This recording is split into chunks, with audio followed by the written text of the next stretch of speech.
Hello YouTube and welcome to Turmoil in the Toybox. I'm your host Aaron Hauser, and today we'll be reviewing the Mcfarlane movie Maniacs Series 1 Species 2 figures.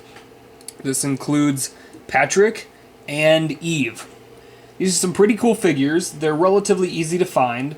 The Patrick figure goes for about $10 through Amazon.com, and the Eve figure, depending on which version you get, goes for anywhere from about 15 to 35 bucks, from what I've seen at least. So we'll start off with Patrick here. The sculpt on this is very cool. I really loved the animatronic effects in this movie. They were really well done, and I think this this figure definitely captures kind of the creepiness of Patrick's character once he makes his full transformation here. As far as articulation, there is rotation in the shoulders, nothing really in the elbows at all. This hand, however, does rotate, which kind of helps to keep him standing on that one leg. His back legs rotate in and out. He has rotation at the back of his torso there. His head goes up and down.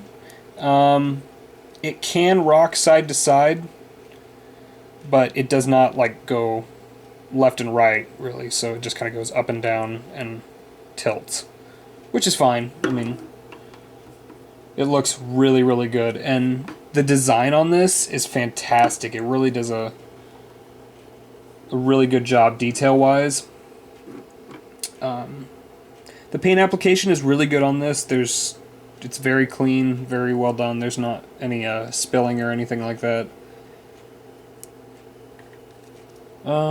Give you kind of a close-up look at his face there. He's got kind of the random dreadlocks going there. But yeah, very cool figure, very cheap, easy to find. And if you're a fan of movie monsters, these are both very cool figures to get. Especially since they're relatively easy to find still. Alright, next up we have Eve. And this is the unrated variant because of the jubblies there. And there's another version of this, and she has kind of like these almost like dome shielding things over her tits, so depending on which version you want, I want for this one because this is exactly how she looks in the film, and I preferred that, but, you know, if you got kids or whatever, go for the other one, whichever one you feel.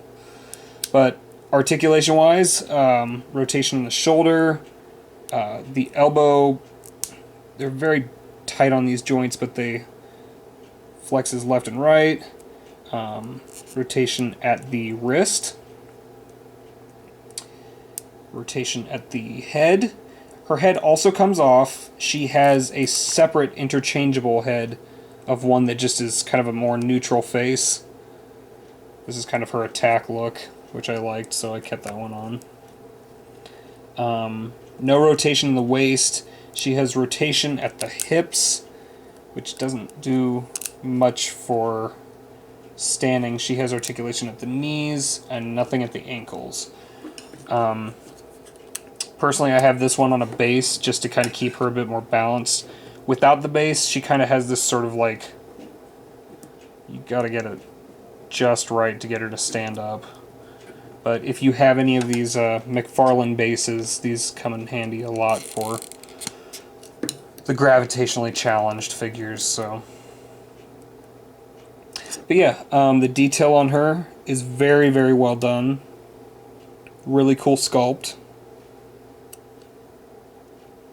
And it looks, from my recollection, exactly like the way Eve is in the film. I really like the spikes in the back. These are sort of a rubbery, really flexible, so you don't have to worry about these snapping off at all, which is nice. And you could do some kind of cool stuff with her pose-wise, but just the detail on this is phenomenal. Both these figures look really cool, and I think they did a good job kind of capturing the essence of these classic movie monsters. So that is about it. If you have any questions on these figures, either of them, just leave your questions in the comments below. And check out some of my other reviews. Thanks for watching.